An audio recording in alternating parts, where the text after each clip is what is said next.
सैयद साहब जहाँ जाते हैं नौजवान बच्चे आते हैं, क्यों? कितना काबिल आदमी, कितनी अच्छी बात करता हो, किताबें लिख रहा हो, कुरान का तर्जमा कर रहा हो, उसे मिलने नहीं जाएंगे। हाँ हाँ, जो व्हाट्सएप पे दिखाई पड़ रहा हो, फेसबुक पे नजर आ रहा है, वो सबसे बड़ा अल्लामा है। चाहे मदरसे का मुंह न देखा, रोज गलती कर रहा हो बोल के, रोज तौबा कर रहा हो, लेकिन इन नौजवान बच्चों की नजरों में बहुत बड़ा अल्लामा है। तरह तरह का लिबास बदल के आता है, बहुत बड़ा मुकाम है।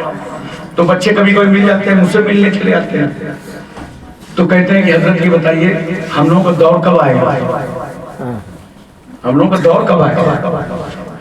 मैंने कहा आएगा तो कब आएगा। मैंने कहा बोलो झूठ अब बताओ दौर आएगा, करो चोरी और दौर आएगा, करो रेप और दौर आएगा, मक्कारी करो रेप आएगा, रेप करो दौर आएगा, माँ बाप को सताओ आएगा दौर, माँ बाप पे जुल्म उठाओ आएगा दौर, बीवी का हक ना अदा करो आएगा दौर, अजानें हो रही हैं मस्जिदों में, नमाजों को छोड़ो, अजान के टाइम बातें करो, दौर आएगा। चौराहों में बैठने का टाइम है, होटलों में बैठने का टाइम है। नौजवान जो दौर ढूंढ रहा है, आईपीएल में मरा जा रहा है, दौर आएगा। क्रिकेट के लिए तू अपने आप को जिंदा रखे है, तेरा दौर आएगा। तू आवारागर्दी कर रहा है, दौर आएगा। अय्याशी कर रहा है, दौर आएगा। नाफरमानी कर रहा है, दौर आएगा। किसी का खेत मेन काट काट के अपने खेत में मिला रहा है, दौर आएगा। प्लाट में 2-2 इंच में जमीन पे कब्जा कर रहा है, दौर आएगा। 10-5 इंचा पाओ तो बगल वाले की अपनी जमीन पे ले लो, दौर आएगा। सूद लो और दौर आएगा। अय्याशियों से गुजरो और दौर आएगा। रात रात भर नंगी फिल्में देखो, दौर आएगा। ये आंखों में नूर डुबो दो, दौर आएगा। ये दिल का वजूद खत्म कर दो, रोशनी खत्म कर दो दिल की, दौर आएगा। हम लोगों को तो टावर नहीं मिलता यार। ये नौजवान लड़के रात रात भर इतना टावर इस्तेमाल करते हैं कि हम गरीबों तक आ ही नहीं पाते। और तुम्हारा दौर आएगा, आज से तौबा करो, तैयारे होती है हक में, अल्लाह के वली के साए में तौबा करके जाओ कि इंशाअल्लाह अब हमारा काम तबीयत से नहीं होगा, सारा काम मुस्तफा की शरीयत से होगा। नौजवानों बदलो अपने को, आएगा दौर, लेकिन तुम्हें अपने को बदलना पड़ेगा, अपनी तारीख बदलना पड़ेगा, अपनी हयात का नजरिया बदलना पड़ेगा।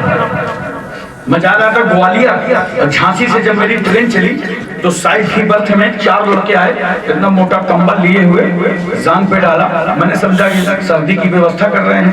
इतनी देर में एक जवान बच्चे ने यूं मोटी गड्डी निकाला और फटाफट एक ने शोर मचाया, 10-10 रुपया सबने बाहर निकाला और दूसरे ने कब्जा करके 40 रुपया रख लिया। मैंने कहा इतना इजी बिजनेस, इतनी आसानी से पैसा। अब तो रसीद काटने में भी पैसा नहीं मिलता, लोग उधार कटवा लेते। देखो उलमा को मजा आ रहा है, समझ रहे हैं, बेचारे उधार काटते हैं फिर वसूल करो। अबे टहलाया ना करो, कटवाया करो तो दे दिया करो। इतना आसान बिजनेस मैं उनको देखता रहा। ग्वालियर करीब आया, मैंने कहा बच्चों मुझे शंकरपुर जाना था, क्या रूट होगा? तो कहता हजरत क्या जलसे में जा रहे हैं क्या? हमने कहा हाँ जलसे में जाने का। अरे कहा जलसा तो हम ही लोग करा रहे हैं। मैंने कहा कि तुम मुसलमान हो गए? अरे बोला पक्का मुसलमान, अब्बा मुसलमान, अम्मा मुसलमान, नाना मुसलमान, नानी मुसलमान, दादा मुसलमान, दादी मुसलमान, पूरा परिवार आपने हमको मुसलमान ही समझा क्या? मैंने कहा बताओ मैं कैसे मुसलमान समझता? तुम्हारे हाथ में जुआ के पत्ते थे, तुम ताश खेल रहे थे, मैं मुसलमान कैसे समझता? तुम जुआ खेल रहे थे, मैं तुम्हें मुसलमान कैसे समझता? जुआ को तो कुरान ने हराम कहा है, मुसलमान थे हराम कम कर रहे? तुम खड़े खड़े पेशाब कर रहे थे, मैं कैसे समझता तुम मुसलमान हो? जितने लड़के टाइम पाइन पहनते जिनसे कि ना 50-50 ग्राम पेशाब इनके साथ में रहता।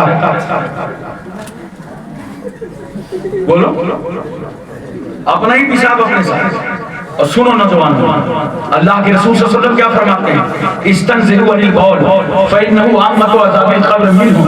आए लोगों, बचो पेशाब की छींटों से, आम तौर से अज़ाबे क़ब्र इसी से होता। कपड़े ऐसे पहनो नौजवानों कि तुम्हें तहारत में भी आसानी हो और इबादत में भी आसानी हो। मैं पहुंच गया शंकरगढ़। थोड़ी देर के बाद 4-5 बच्चे मेरे रूम में आए, बढ़िया सफेद कुर्ता पैजामा पहने, जालीदार टोपी, मजमुआ आता लगाए, चले आ रहे हैं। लग रहा किसी जिहाद से वापस हुए। मेरे कमरे में आए, बोले हज़रत अस्सलाम वालेकुम। अरे मैंने कहा बड़े तेवर में सलाम कर रहा हूं, बैठो। वालेकुम सलाम। कौन हो? वही मुसलमान हैं जो ट्रेन में मिले थे। क्या बात, आप मुसलमान मानने को तैयार नहीं थे? मैंने बड़े प्यार से उन बच्चों को बताया था, अब मंझनपुर के जवानों तुम्हें बता रहा हूं। उनको प्यार से बैठाया। मैंने कहा बच्चों, मैं तुमको कैसे मुसलमान समझता? तुम हराम काम कर रहे, तुम जुआ खेल रहे, खड़े खड़े पेशाब कर रहे, गालियां दे रहे थे, मैं तुमको कैसे मुसलमान समझता? और सुनो, इस्लाम तारुफ कराने की चीज नहीं है कि तुम जगह जगह बताओ मैं मुसलमान हूँ, मैं मुसलमान हूँ, मैं मुसलमान हूँ। इस टाइम तो तारुफ कराओगे तो उल्टा ठोके जाओगे। बस हम ही लोग हैं जो खुलेआम रजिस्ट्रेशन के साथ चलते हैं, बोलो। लेकिन ये असलियत है कि इस्लाम तारुफ कराने की चीज नहीं है, क्योंकि इस्लाम का तारुफ उसकी निगाह में गलत बैठा है। उलमा की खास बात चाहता हूं, तारुफ कराने की चीज नहीं है। इस्लाम अपनी जात में दिखाने की चीज है। जब तुम घर से निकलो तो निगाह नीची हो, दुनिया समझे देखो मुसलमान चला जा रहा है। बोलो, नजरें नीची हो, दुनिया समझ जाए मुसलमान जा रहा है। जूता चप्पल पहनो तो दाहिना पैर पहले डालो, निकालो तो बायां पहले निकालो, दुनिया समझे देखो ये मुसलमान चला जा रहा है। रास्ते में किसी का एक्सीडेंट हो जाए तो उसे हॉस्पिटल ले जाओ, दुनिया समझ जाए ये मुसलमान जा रहा है। कि कोई गरीब बच्ची हो उसकी शादी में हिस्सा ले लो, कोई गरीब बच्चा हो उसकी पढ़ाई में हिस्सा ले लो, दुनिया समझ जाए ये मुसलमान का किरदार लिए चला जा रहा। तो अपनी जात में इस्लाम दिखाओ। स्पेन का वो तारीख 7 चौराहा गवाह है कि जब वहां से एक पादरी गुजर रहा था तो उसने देखा कि चौराहे पे बहुत भीड़ लगी, बहुत भीड़ लगी। लोगों से पूछा मजमा कैसा लगा? कहा कुछ नहीं, यहाँ से 80 साल का बूढ़ा शख्स जा रहा था और बीच रास्ते में पत्थर पड़ा था, वो उस पत्थर पे टकरा गया, गशी गारी हुई, कमजोरी का आलम था, उसकी रूह निकल गई, वो तो मर गया। पादरी कह रहा है लाश को मुझे भी दिखा दो। चलो शौक से देखो। पादरी जब उस लाश पर पहुंचा तो उसने क्या देखा कि मरने वाला पत्थर से टकरा के मर गया। ये ज़ईफ शख्स, ये कमजोर और नातवान बीच रास्ते में पत्थर पड़ा था तो उससे टकरा के मर गया। उसके आंखों में आंसू बहने लगे, वो ज़ारो कतार रोने लगा। लोगों ने पूछा क्यों रो रहे हो, क्या तुम्हारा रिश्तेदार है? तो इसलिए नहीं रो रहा हूं, इस एहसास से रो रहा हूं कि मरने वाले पत्थर में टकरा के तेरी मौत हो गई। ऐसा लगता है कि इस रास्ते से कोई मुसलमान नहीं गुजरा। क्या बात? कहा कि मुसलमान निकलता तो क्या मलकुल मौत का रास्ता रोक लेता? कहा मलकुल मौत का रास्ता तो ना रोकता, लेकिन अगर मुसलमान यहाँ से निकला होता तो बीच रास्ते में जो पत्थर पड़ा था उसे उठा करके वो किनारे कर देता।